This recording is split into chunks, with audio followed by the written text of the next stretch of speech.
Assalamualaikum warahmatullahi wabarakatuh. Alhamdulillah, ini Chang Panah jamaah yang buka puasa bersama ayah saya, Ino.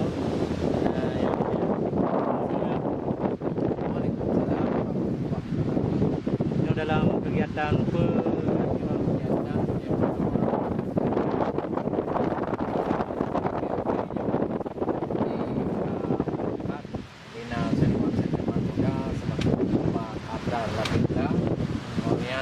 Setiawan, Taiwan, kemudian Naipat Agam Baba,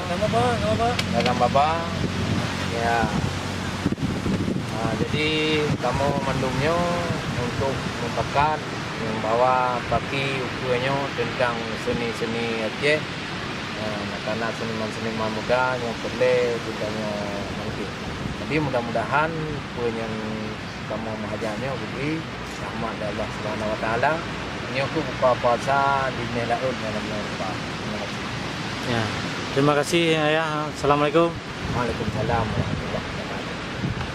Ya, kalau tak nanya kan, kalau tak baca tentang nasihat, tujuan yang buka puasa kena mungkin diumpulkan yang muda-muda ataupun tak pegah bah seni tentang uku untuk kemajuan seni pada generasi-generasi muda yang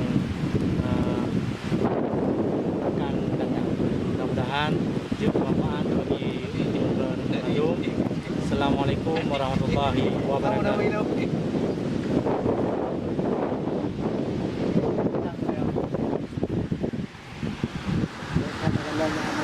Bapa luci, bapa imam, lontang yang gak ada.